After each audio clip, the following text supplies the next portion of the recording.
हर खबर पर होगी आपकी पकड़। डाउनलोड कीजिए एबीपी लाइव ऐप। देखिए, नेपाल की चाल से हो सकता है बिहार पर बाढ़ का खतरा। सीमा पर नेपाल की हेकड़ी आपको दिखाएंगे कैसे वाल्मीकि नगर में गंडक बराज पर जो काम चल रहा था उसे रुकवा दिया है नेपाल ने। दरअसल वाल्मीकि नगर में गंडक बराज के 36 में से 18 गेट नेपाल में पड़ते हैं। हर साल बाढ़ से लड़ने के लिए इंजीनियर जो नो मैंस लैंड है वहां जाकर रिपेयर का काम करते हैं। अब नीतीश सरकार को ये डर है कि ये जो काम रुकवाया है नेपाल ने, इसकी वजह से बाढ़ का पानी और ज्यादा मुसीबत लेकर बिहार में आएगा। बिहार के जल संसाधन मंत्री हैं संजय झा। उनका कहना है कि नेपाल से बहने वाली नदियों पर बांध की मरम्मत करने में हो रही परेशानी से बिहार पर बाढ़ का खतरा बढ़ गया है। विदेश मंत्री को पत्र लिखकर हस्तक्षेप करने की मांग करेंगे। दिखाते हैं आपको एबीपी न्यूज संवाददाता प्रकाश कुमार की खास बातचीत मंत्री जी से। हमारे साथ है जल संसाधन मंत्री संजय झा जी। संजय जी, क्या खतरा है और आपको लगता है कि अगर ठीक तरीके से बांधों पर काम नहीं हुआ तो बिहार बाढ़ में फिर से डूब सकता है? बिल्कुल, ये गंडक बराज है जो हमारा वाल्मीकि नगर में है। अब 36 गेट है, उसमें 18 इंडिया साइड में है, 18 नेपाल साइड में। जो लास्ट गेट है नेपाल साइड में 18वां गेट, उस गेट पर नेपाल सरकार ने बैरियर लगा दिया। अब बैरियर लगाने से जो हमारे इंजीनियर का, मजदूर का, फ्लड फाइटिंग के मटेरियल का सारा मूवमेंट बंद हो गया।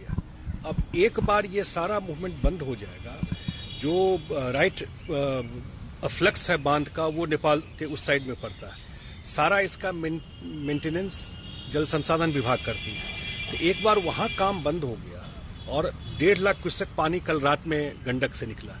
तो अगर वहां पर पानी इसी तरह बढ़ा स्थिति और हम लोग रिपेयर नहीं कर पाए, मॉनिटर नहीं कर पाए उस बांध को, तब तो पूरा का पूरा नॉर्थ बिहार खतरे में पड़ जाएगा। ऐसे ही ललबकिया है, उसमें 20 ये जो 4 जिले हैं अलग अलग, अगर आप बताएं कि कैसे सुपौल से सटा हुआ नेपाल का इलाका है वो, फिर बेतिया में जो वाल्मीकि नगर है बराज वो, मोतिहारी में जयनगर के पास वो, और मोतिहारी के अलावा मधुबनी में जयनगर के पास। तो ये चारों में क्या स्थिति अभी बन रही है और कितना खतरा अभी तक बढ़ रहा है? पहला तो मैंने बताया आपको वाल्मीकि नगर की स्थिति के बारे में, वहां पर क्या है, और अगर वहां पर इमीडिएटली काम नहीं शुरू होता है, उसको हम लोग नहीं मॉनिटर करते हैं तो स्थिति थोड़ी गंभीर हो जाएगी। इसी तरह ललबकिया जो मोतिहारी में है, वहां पर ऑलरेडी 20 साल से बांध बंधा हुआ है, कोई नया नहीं है। तो लास्ट पॉइंट जो 500 मीटर है वहां पर वो रिपेयर का काम नहीं करने दे रहे कि वो कह रहे हैं कि हमारे साइड में। जो डीएम है मोतिहारी के, वो बात भी किए, बोलते हैं कि नो मैंस लैंड है, वहां पर काम नहीं हम लोग कर पाए हैं। हालांकि इंडिया साइड में हम लोगों ने सारा काम कर लिया है।